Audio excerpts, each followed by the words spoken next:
Buongiorno, mi chiamo Francesco Baldessari, abito da 43 anni in Giappone. La mia passione è la storia e la cultura giapponese che studio in tutti i ritagli di tempo che ho. Ringrazio Women Lifting Women per avermi dato la possibilità di parlare della città dove vivo e mi auguro che ci possiamo vedere di nuovo. Abbiamo visto il primo Torii, questo è il secondo, ce n'è un terzo, 500 metri più in là. Indicano ciascuno un grado di sacralità superiore. Quelli che vedete sembrano leoni ma non lo sono. Hanno una storia molto lunga ed è molto interessante. Questi sono l'adattamento giapponese dei leoni alati che gli assiri tenevano come dei protettori alla destra e alla sinistra dell'ingresso di tutti i loro palazzi. E i leoni alati hanno fatto tutta la strada dalla Assiria, per cui dall'Iraq di oggi, fino alla Cina.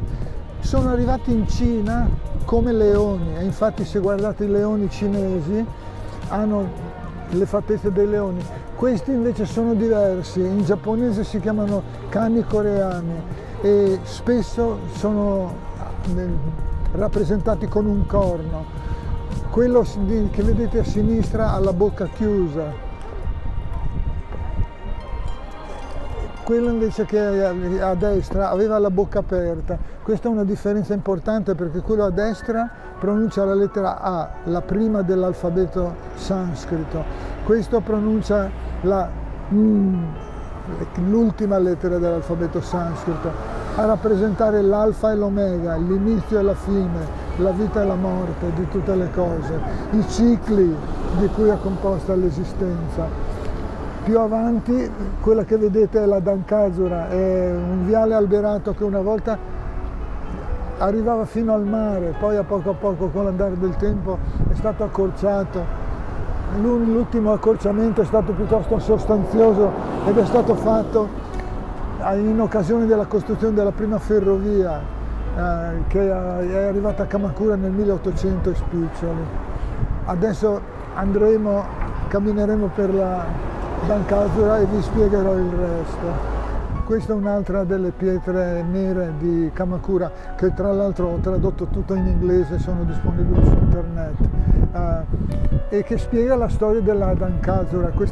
La Dankazura è questa sezione, questi alberi sono ciliegi e tentate di immaginarli completamente rosa ed avrete un'idea di cosa questo viale è in aprile, alla fine di marzo-aprile. Comunque questa è stata fatta in occasione del parto di Masako, la moglie di Yoritomo, la suora Shogun, una donna dura come il ferro. E questa parte ancora oggi fa parte integrante del santuario che vedremo più in fondo. È un viale d'accesso molto lungo. Normalmente i viali d'accesso dei santuari sono lunghi 100 metri, 200 al massimo. Questo è lungo quasi 2 chilometri e c'è una ragione. La ragione sta nella geomanzia cinese. La geomanzia è l'arte di propiziarsi il futuro e la fortuna distribuendo lo spazio di casa o del giardino in un modo piuttosto che un altro. Per esempio, orientare la porta verso nord o verso sud o verso est fa una differenza. Comunque la geomanzia è la ragione per cui questa strada è così lunga. Siamo arrivati alla fine del lunghissimo viale che abbiamo visto nascere vicino all'oceano. Adesso siamo all'interno del santuario. Dietro di me vedete 2 ponti e un ponte ricurvo al centro. Il ponte ricurvo al centro è tradizionale. Una volta c'erano dei piccoli gradini di legno per permettere il passaggio, altrimenti sarebbe stato impossibile, come vedete. Ci sono delle stampe di Hiroshige, per esempio, che mostrano come erano fatti questi ponti. In ogni caso, il ponte in giapponese si chiama tamburo. Il ponte a tamburo era anche un simbolo di potere e per alcuni periodi almeno solo lo shogun era autorizzato a passarvi. Qui alla mia sinistra vedete uno dei due laghetti all'ingresso, uno dei due stagni all'ingresso di questo santuario. Quelle foglie che vedete, il terreno, l'acqua non la vedete, ma fidatevi, c'è. Al di sotto di quelle enormi foglie che sono foglie di loto, c'è acqua. C'è un altro laghetto dall'altra parte. E uno dei laghetti ha 4 isole, l'altro ne ha 3. Questi numeri hanno una ragione. Uno è dedicato ai Taira, i nemici dei Minamoto, che sono gli shogun di cui stiamo parlando, e l'altro è dedicato appunto agli shogun. Quello dedicato agli shogun ha 3 isole. Il 3 è un numero, in giapponese si dice san, che è un numero che sta per nascita, produzione, è un simbolo di salute, di progresso, di ricchezza. Invece le 4 isole, 4 si dice shi, che vuol dire morte, quindi morte ai Taira e vita ai Minamoto. Quelli che vedete sono fiori di loto, cioè piante di loto, e ciascuno di quelle mezzelune, di quella specie di scodelle marroni che vedete, è un fiore secco. Una volta che sono caduti i petali, quella mezzaluna, quella specie di coppa che contiene i semi, si secca. Quando si secca la pelle, la membrana che la ricopre superiormente, si rompe, i semi cadono ed entrano nell'acqua. Tra l'altro sono assolutamente bellissimi, hanno anche 30 cm di diametro e hanno 3 varianti, una rossa, una rosa e una bianca. La bianca è quella, la variante bianca è quella chiaramente origine della sacralità del loto, perché il loto spunta bianco, candido dal fango, un simbolo di rinascita e di purificazione. Vedete quelle corde con quella specie di saette di carta che penzolano?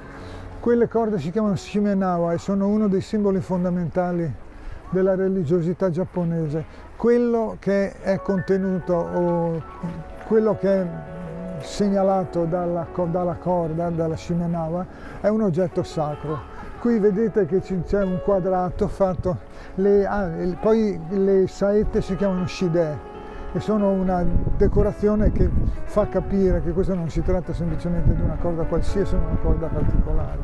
Vedete che qui abbiamo un quadrato con all'interno un albero. Quest'albero è un albero sacro. Questa è un'altra shimenawa, al contrario dell'altra è molto curata, molto bella.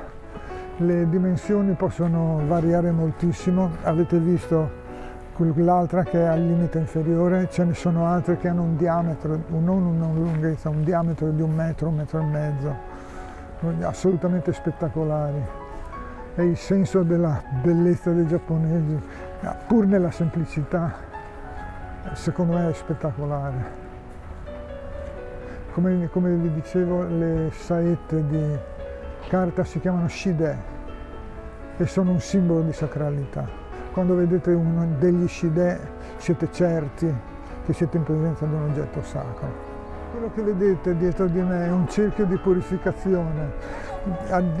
Ci sono delle bambole all'interno di quella scatola che si chiamano shitogata e sono un piccolo prodigio di design. Vedrete come sono belle. Ne prendete una, ve la passate sul corpo, se possibile la firmate e con questo la rendete parte di voi stessi. Poi una volta passato attraverso il cerchio, la caricherete di tutte le vostre impurità, delle vostre colpe, eccetera, eccetera, e sarete purificati.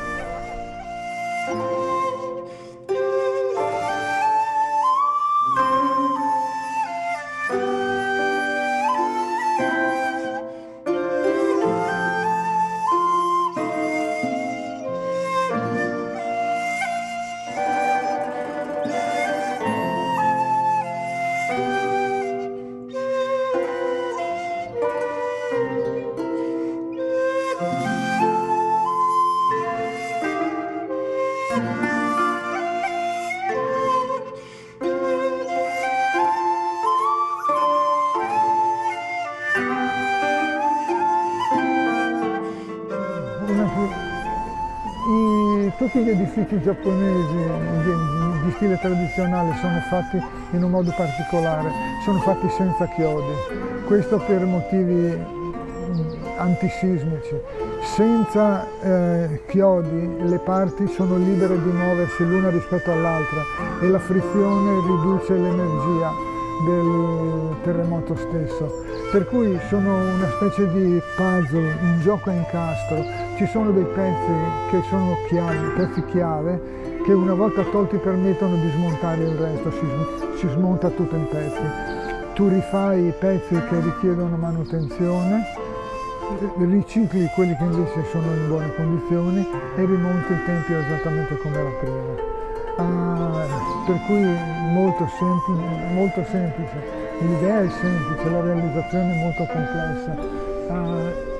Se vedete ci sono dei pezzi fatti a W sotto il tetto.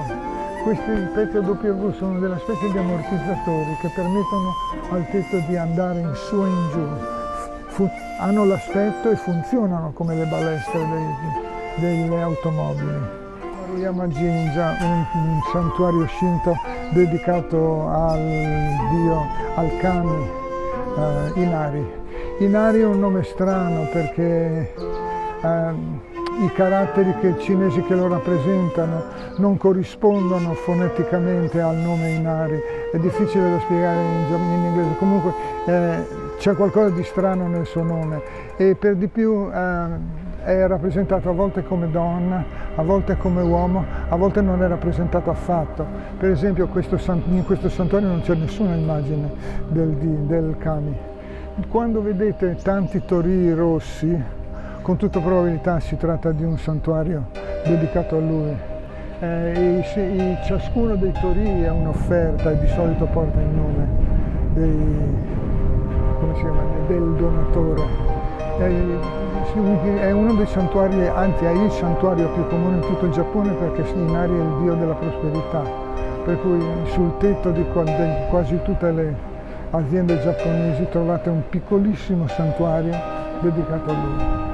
E il suo simbolo, non il suo simbolo, la sua servitrice è la volpe, la kitsune, che è uno yokai. Una creatura magica particolare che si chiama yokai. Non si tratta quindi di una volpe normale, ma di una volpe particolare, anche perché viene sempre rappresentata con il suo mantello invernale bianca, una volpe bianca. Ecco, questo qua è il tempio principale.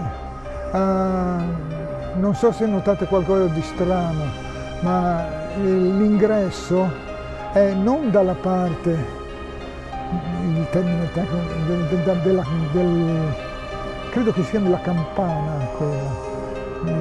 Comunque di solito l'ingresso è da quella parte, invece in questo caso è da questa parte. L'ingresso si fa per modo di dire perché quella porta è sempre chiusa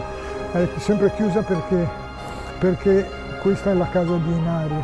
All'interno di quella casupola c'è lo spirito di Inari e questo è un fatto fondamentale per capire la natura dei santuari. I santuari non sono primariamente luoghi di culto, almeno di solito, ma sono la casa di un kami che è messo in una certa posizione per un certo motivo. Inari è il kami della prosperità, come si è detto, per cui il suo compito è portare prosperità.